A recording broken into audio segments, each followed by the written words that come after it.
എല്ലാവരും നമസ്കാരം. ഞാൻ ഡോക്ടർ റോബിൻ രാധാകൃഷ്ണൻ. സോ ഇതെൻ്റെ സ്വന്തം ആരതിപ്പൊടി. അപ്പോൾ നമ്മളിപ്പോൾ ഇരിക്കുന്നത് ഇന്റർനാഷണൽ എയർപോർട്ട് അസർബൈജാനിലാണ്. നമ്മുടെ ഹണിമൂണിൻ്റെ ഫസ്റ്റ് ഡെസ്റ്റിനേഷൻ ആയിട്ടുള്ള അസർബൈജാൻ ഇന്ന് കംപ്ലീറ്റ് ചെയ്തിരിക്കുകയാണ്.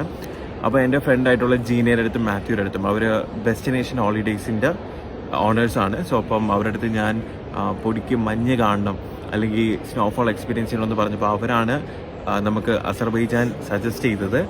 സോ സത്യം പറയാൻ കംപ്ലീറ്റ്ലി സാറ്റിസ്ഫൈഡ്.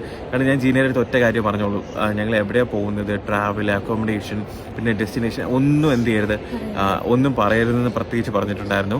കാരണം അത് അറിയണമെന്നുണ്ടെങ്കിൽ നമ്മൾ മുൻകൂട്ടി എല്ലാ കാര്യങ്ങളും സെർച്ച് ചെയ്യും, അതിനെപ്പറ്റി അറിഞ്ഞിരിക്കും. സോ ഒരു എക്സ്പെക്റ്റേഷൻ കാണും. സോ ഇതൊരു എക്സ്പെക്റ്റേഷനും ഇല്ലാതെ നമ്മൾ കംപ്ലീറ്റ്ലി എക്സ്പ്ലോർ ചെയ്തു. ഫുഡ് ആണെങ്കിലും ട്രാവൽ ആണെങ്കിലും അക്കോമഡേഷൻ ആണെങ്കിലും എല്ലാം കംപ്ലീറ്റ്ലി നല്ല രീതിയിൽ കോർഡിനേറ്റ് ചെയ്തു. എസ്പെഷ്യലി അവരുടെ സ്റ്റാഫായിട്ടുള്ള കോർഡിനേറ്റർ നമ്മളെ അനുപമ നല്ല രീതിയിൽ നമ്മളെ ടേക്ക് കെയർ ചെയ്തു. ആൻഡ് ഇവിടെയുള്ള ഗൈഡ് ആണെങ്കിലും എല്ലാ രീതിയിലും കംപ്ലീറ്റ്ലി സാറ്റിസ്ഫൈഡ് ആണ്.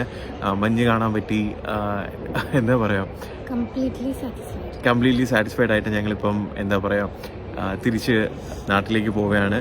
സോ ഈ ഒരു അവസരത്തിൽ ഒരു കാര്യം കൂടെ പറയണമെന്നുണ്ട്.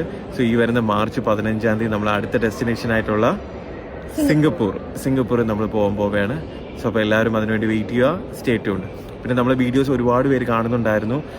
ഒരുപാട് വ്യൂസ്, ഒരുപാട് ലൈക്സ്, ഒരുപാട് പേരുടെ കമൻറ്റ്സ്, സ്നേഹം എല്ലാം നമ്മൾ കാണുന്നുണ്ട്. So thank you so much. Thank you for your love and support. പിന്നെ ഡെസ്റ്റിനേഷൻ ഹോളിഡേയ്സിനും ഈ ഒരു അവസരത്തിൽ ഞാൻ നന്ദി പറയുന്നു. Thank you.